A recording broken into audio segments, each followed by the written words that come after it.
ശ്രീ ഉല്ലാസ് ബാബു ഇവിടെ സൂചിപ്പിച്ച ഒന്നാമത്തെ ആരോപണം എൻ രാധാകൃഷ്ണനെതിരെയാണ്.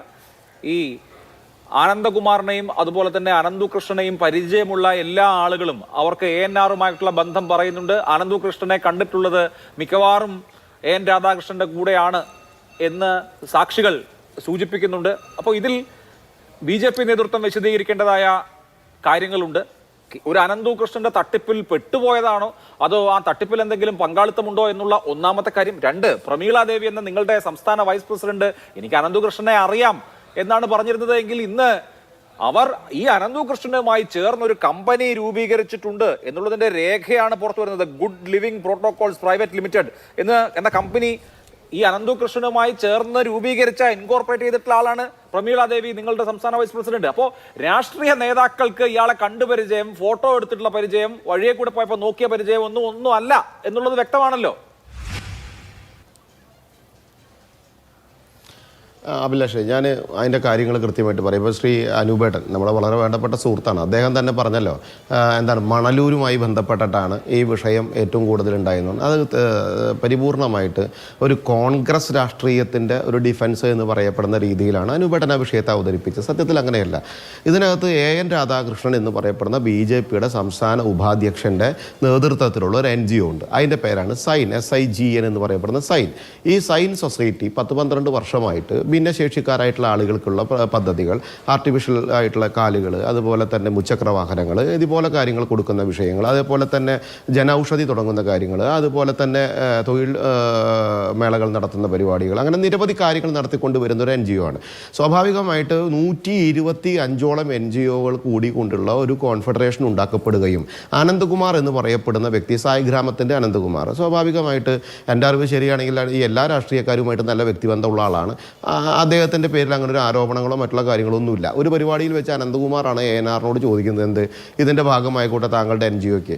അപ്പോൾ അദ്ദേഹം പറഞ്ഞൊരു മറുപടി എന്താ പറഞ്ഞാൽ, ഞാൻ ഈ കാര്യം രാധാകൃഷ്ണനോടായിട്ട് കൃത്യമായിട്ട് സംസാരിച്ചതുകൊണ്ട് അടിസ്ഥാനത്തിൽ കൂടി പറയുന്നത്, അതൊരു എന്താ പറയുക, നിങ്ങളോട് ബോധ്യപ്പെടുത്തേണ്ട ഒരു ബാധ്യത ഉള്ളതുകൊണ്ട് ഈ സമയത്ത് പറയുന്നതാണ്. അപ്പോൾ അദ്ദേഹം പറഞ്ഞ എന്താ വെച്ചാൽ, ഞാൻ നിങ്ങളുടെ മെമ്പർ ആവാനില്ല എന്ന് പറഞ്ഞാൽ ഈ കൺസോർഷ്യത്തിൻ്റെ ഭാഗമാകാനില്ല, പക്ഷേ ഇതിൻ്റെ ഒരു ഇംപ്ലിമെൻറ്റിംഗ് ഏജൻസി. അപ്പോൾ സ്വാഭാവികമായിട്ട് നിങ്ങൾ ചോദിക്കും എന്താണ് ഇംപ്ലിമെൻറ്റിംഗ് ഏജൻസി എന്ന് പറഞ്ഞാൽ, ഈ ഒരു പദ്ധതി നമ്മളെല്ലാവരും, ഞാനായാലും അഭിലാഷായാലും അനൂപേട്ടനാണെങ്കിലും ബഹുമാനായിട്ടുള്ള ശ്രീ ഷാജഹാൻജി ആണെങ്കിലും ബഹുമാനിയായിട്ടുള്ള പാനലിസ്റ്റ് ആണെങ്കിലും ഒരു പദ്ധതി ഗംഭീരമായിട്ട് മുന്നോട്ട് പോകുന്ന സമയത്ത്, ഇതൊക്കെ തിരുവനന്തപുരത്തിൻ്റെ പ്രസ് ക്ലബിൻ്റെ പരിപാടി കഴിഞ്ഞതിന് ശേഷം മറ്റ് 3-4 പരിപാടി കഴിഞ്ഞതിന് ശേഷമാണ് ഈ വിഷയം സംസാരിക്കുന്നത് എങ്കിൽ ഞങ്ങളും അതിൻ്റെ ഭാഗമാകാം. പക്ഷേ ഇംപ്ലിമെൻറ്റിംഗ് ഏജൻസി ആവുമ്പോൾ നിങ്ങളുടെ മെമ്പർ ആവാനില്ല. 125ഓളം സംഘടനകൾ എന്ന് പറഞ്ഞാൽ സാമുദായിക, സാംസ്കാരിക, രാഷ്ട്രീയ വിവിധ മേഖലകളിലെ ആ സംഘടനകളുമായി ബന്ധപ്പെട്ടിട്ടുള്ള കൺസോർഷ്യങ്ങളുടെ കൂടെ ഇതിൻ്റെ മെമ്പർ ആവാനില്ല, പക്ഷേ ഞങ്ങളത് കൈകാര്യം ചെയ്യാം എന്ന് പറഞ്ഞാൽ ഇംപ്ലിമെൻറ്റിംഗ് ഏജൻസിയായി നിൽക്കാം എന്ന് പറഞ്ഞൊരു നല്ല പദ്ധതി ജനങ്ങൾക്ക് പകുതി വിലയ്ക്ക് കിട്ടുമെങ്കിൽ കിട്ടട്ടെ എന്നുള്ള സതുദ്ദേശത്തിൻ്റെ അടിസ്ഥാനത്തിൽ ഒരു രാഷ്ട്രീയ നേതാവ് എന്ന രീതിയിൽ അദ്ദേഹത്തിൻ്റെ NGO അതിൽ പങ്കാളികളാകുന്നു. അദ്ദേഹത്തിൻ്റെ NGO പരിപാടിയുമായി സഹകരിക്കുന്നു. അതിനുശേഷം ആദ്യത്തെ 10,000 സ്കൂട്ടറിൻ്റെ പൈസ അവർ പറഞ്ഞ അക്കൗണ്ടിലേക്ക് അടച്ചു അഭിലാഷേ, ആ കൃത്യമായ വണ്ടി വന്നു. രണ്ടാമത്തെ കുറേ കാര്യങ്ങൾക്ക് അടച്ചു അഭിലാഷേ, അതും കൃത്യമായി വന്നു. മൂന്നാമത്തേത് അടച്ചു, അതിൻ്റെ പകുതിയും വന്നു. പിന്നെയാണ് ഈ പ്രശ്നങ്ങൾ തുടങ്ങുന്നത്. ഈ ആനന്ദകുമാറിനെ വിളിച്ചപ്പോൾ അദ്ദേഹം പറഞ്ഞെന്താ അറിയോ, ഞാൻ അതിന് രാജിവെച്ചു കേട്ടോ. അങ്ങനെയല്ലല്ലോ പറയേണ്ടത്. പിന്നീടാണ് വിഷയങ്ങൾ വരുന്നത്, പരിഹരിക്കാൻ നോക്കുന്നു. അപ്പോഴാണ് ഈ പുലിവാലുകളും കാര്യങ്ങളും പ്രയാസവും കാര്യങ്ങളും വരണം. ഇത് പ്രേംകുമാർ MLA ഒറ്റപ്പാലം, അതേപോലെ തന്നെ നജീബ് കാന്തപുരം, അതേപോലെ തന്നെ ഇവരുടെ തന്നെ നിജേഷ് അരവിന്ദൻ്റെ ഒരു സംഘടന ഉണ്ടെന്നാണ് എൻ്റെ വിശ്വാസം. എൻ്റെ വിശ്വാസം മാത്രമാണ്, എനിക്ക് എൻ്റെ അറിവ് കറക്റ്റ് അല്ലെങ്കിൽ അനുവേട്ടന് തിരുത്താം. അതേപോലെ തന്നെ ഇവരുടെ നേതാവായിട്ടുള്ള ലാലി വിൽസൻ്റെ ഇതിൻ്റെ ഉപദേശക മറ്റേ നിയമ എനിക്ക് തോന്നുന്നില്ല ശിവൻകുട്ടി ഹിന്ദു മിനിസ്റ്റർ ഉദ്ഘാടനം ചെയ്തിട്ടുണ്ട്. തട്ടിപ്പുകാരൻ എന്നുള്ളത് വ്യക്തമാണ്. അതിൽ NGOകളുടെ പങ്ക് എത്രമാത്രം, ഇത് മുഴുവൻ ഈ ഒരു അനന്തകുമാറിന്റെ മാത്രം ആലോചനയാണോ എന്നുള്ളത് അന്വേഷിക്കട്ടെ. ഇവിടെ താങ്കൾ പറഞ്ഞല്ലോ കുറെ ആളുകൾക്ക് കിട്ടി എന്നുള്ളത് ശരിയാണ്. 10 കോടി രൂപ ആദ്യം പിരിച്ചു, ആദ്യ 2 ഘട്ടങ്ങളിലായി പിരിച്ചിട്ട് 20 കോടി ചെലവാക്കി. കാരണം 20 കോടി ചെലവാക്കിയിട്ടാണ് ഈ സ്കൂട്ടറും ലാപ്ടോപ്പും ഒക്കെ ആദ്യഘട്ടത്തിൽ വിതരണം ചെയ്തത്. അതോടുകൂടി എല്ലാവർക്കും വിശ്വാസമായി. അപ്പൊ എൻ്റെ ക്ലാസ്സിലെ 2 പേർക്ക് ലാപ്ടോപ്പ് കിട്ടി, അപ്പൊ എനിക്കും കിട്ടും എന്ന് വിചാരിച്ച് പണം മുടക്കിയിട്ടുള്ള വിദ്യാർത്ഥികളുണ്ട്. ഒരു കുടുംബത്തിൽ എനിക്ക് 25,000 രൂപയ്ക്ക് തയ്യൽ മെഷീൻ കിട്ടി എന്ന് പറയുന്ന ഒരു സ്ത്രീ, അങ്ങനെയാണെങ്കിൽ സ്കൂട്ടറും കിട്ടും ലാപ്ടോപ്പും കിട്ടുമെന്ന് പറഞ്ഞിട്ട് അതിന് പണം കൊടുത്തിട്ടുണ്ട്. അപ്പോൾ ഇതിന്റെ ഒരു മോഡൽ ഇങ്ങനെയായിരുന്നു. വിശ്വാസ്യത ഉണ്ടാക്കാനായിട്ട് ഒരു 10 കോടി ശരിക്കും യഥാർത്ഥത്തിലുള്ള ഉപകരണങ്ങൾ, സ്കൂട്ടറുകൾ അടക്കം വിതരണം ചെയ്തിട്ടുണ്ട്, ശരിയാണ്. പക്ഷേ ആ 10 കോടി എന്ന് പറയുന്ന പണത്തിന് അപ്പുറത്തൊരു 10 കോടി കൂടി ആൾ ചെലവാക്കിയിട്ടുണ്ട്. അത് എവിടെ നിന്ന് വന്ന പണം, ആര് സോഴ്സ് ചെയ്ത് കൊടുത്ത പണം? ഈ അനന്തകൃഷ്ണൻ എന്ന ആൾക്ക് ഇത്രയധികം പണമൊന്നും ഇല്ലല്ലോ. അതുകൊണ്ടാണ് രാഷ്ട്രീയ നേതാക്കളുടെ അങ്ങോട്ടും ഇങ്ങോട്ടുമുള്ള കൊടുക്കൽ വാങ്ങലുകൾ ഇക്കാര്യത്തിൽ ഉണ്ടോ എന്ന സംശയം വരുന്നത്. അല്ല, അഭിലാഷ് മറുപടി പറയാലോ. ഹലോ, പറഞ്ഞോളൂ. അഭിലാഷേ, ഇതിൽ സ്വാഭാവികമായിട്ട് എനിക്ക് കേൾക്കുന്നില്ല, പക്ഷേ ഞാൻ മറുപടി പറയാം. പകുതിയെ കേട്ടിട്ടുള്ളൂ.